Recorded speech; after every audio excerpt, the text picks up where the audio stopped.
বাংলাদেশি ক্রিকেটারদের মাথা মোটা বলা হয়, এটা আসলে এমনি এমনি বলা হয় না। এমনিতেও ধরেন বাংলাদেশি ক্রিকেটারদেরকে ধরেন ওয়ার্ল্ড ক্রিকেটে ধরেন সেভাবে জাজ করা হয় না, কোয়ালিটিফুল মনে করা হয় না। যতই ভালো খেলোয়াড় হোক না কেন, বাংলাদেশের হয়ে যতই রান করুক না কেন, আসলে ওয়ার্ল্ড ক্রিকেটে সেরকম এদেরকে পাত্তা দেয় না।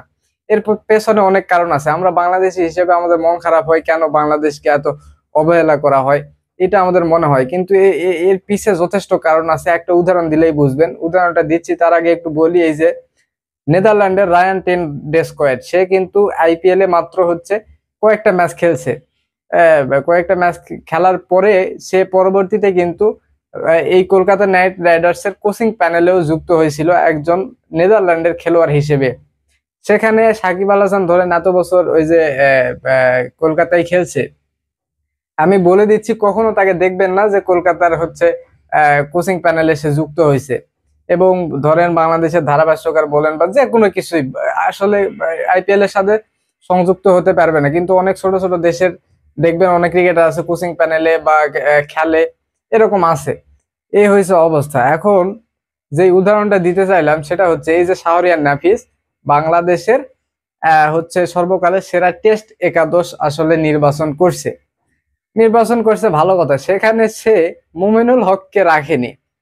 তার আসলে কিরকম ক্রিকেট মেধা এতে আসলে বোঝা যায়। এই যে সে মুমিনুল হককে রাখেনি, যেই মুমিনুল হক টানা 12টা ইনিংসে 50+ রান করছে, যেই মুমিনুল হক প্রায় 2 বছর ধরে টেস্ট বাংলাদেশের একমাত্র ব্যাটসম্যান হিসেবে টেস্টে 40+ গড়ে ব্যাটিং করছে, যেই মুমিনুল হকের টেস্টে বাংলাদেশের হয়ে সর্বোচ্চ 100 আছে, এইরকম একজন ক্রিকেটারকে সে টেস্ট স্কোয়াডে রাখেনি, সর্বকালের সেরা টেস্ট স্কোয়াডে রাখেনি। চিন্তা করেন তাইলে আসলে তার ক্রিকেট মেধা কতটুকু। আসলে এইসব কারণে আসলে মানে একটা বাংলাদেশের সাধারণ একটা যে দেশের যাত্রায় শুরু হয়েছে অল্প দিন হয়েছে, 20-25 বছর টেস্টে, সেই দেশের একটা টেস্ট স্কোয়াড সে ঘোষণা করছে সর্বকালের সেরা, সেখানে এরকম একজন ক্রিকেটার বাদ পড়ে যায়, তাহলে তার ক্রিকেট মেধা কতটুকু এবং তাকে কেই বা কেমন ভাবে জাজ করবে, সেটা প্রশ্ন থেকেই যায়। এখানে সে আবার রাখছে কাকে? ইমরুল কায়েসকে। ভাই ইমরুল কায়েস দেশের সবচেয়ে অবহেলিত ক্রিকেটার, সেটা সবাই জানি। সে এখন তাকে রেখে প্রমাণ করতে চাইছে যে আসলে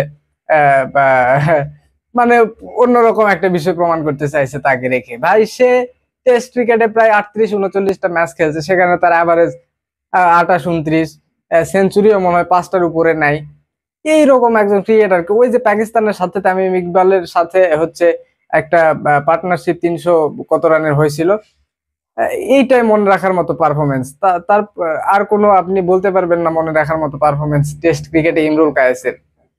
এই ইমরুল কায়েসকে কোন হিসেবে এই যে সর্বকালের সেরা টেস্ট একাদশে রাখে সে, মুমিনুলকে বাদ দিয়ে? চিন্তা করেন একবার।